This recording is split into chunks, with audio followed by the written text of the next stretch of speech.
Andrew's hugging me. Okay. Big hugs. Hello. A few of you have asked how you should approach your loved one that you feel is on the spectrum. And I definitely have advice for this.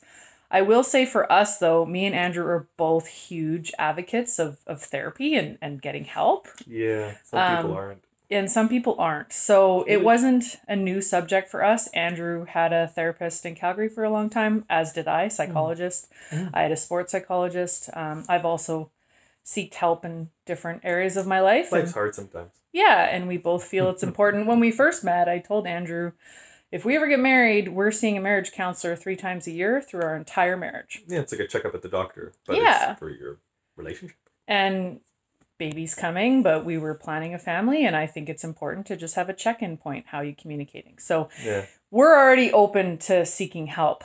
But when I approached it with Andrew, I approached it with, I would love to understand you better. I would love to communicate better. I think you might have this. Can we explore it?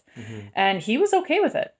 Michelle did a lot of research. She put a lot of work in and came up with really good points that were really hard.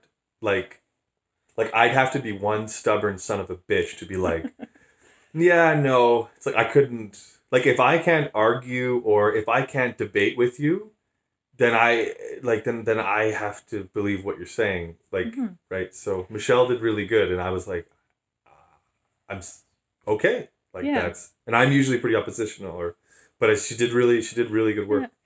But I approached it with, I want to help us. I want us to have an outstanding relationship. We're a team.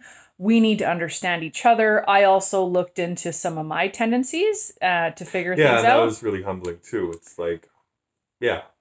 So it's positive both ways, right? We're trying to help each other. Yeah, and we're trying to understand each other. So you also need to understand yourself to understand each other. Yes, yeah. This all requires work. So good luck, but definitely don't approach it one-sided. Approach it as, I would like to help us have a better relationship. I would like to be able to give you what you need, to understand you. Yeah. Give and take, right? Yeah. Good luck. So many people have been asking which books I read to figure out Andrew was on the spectrum and how I approached it with him. So Shadow Syndromes, the mild forms of major mental disorders that sabotage us. This was the book that started it all. I highly recommend this book. I went through it too. Yeah, actually, it was Andrew's book. It only has 1 chapter on mild forms of autism, but it has so much interesting things. It will teach you about many different forms of, like, mild forms of major mental disorders. So this actually made me feel like I was potentially hypomanic, which is a little bit closer to bipolar, like a mild form of it. And I talked to my doctor about it and saw a psychiatrist, and I'm not. But there was only 1 chapter on autism, and I just read it, and I was like, this is Andrew. Mind blown. From there, I just went on Amazon and ordered like 5 different books written by women who married men on the autism spectrum. All of those books are in Calgary, and I lent a couple of them out. And I ordered 5 at once, and I loved 2 of them, and a few of them I picked up and didn't read them because they didn't remind me of Andrew. So there's such a huge spectrum.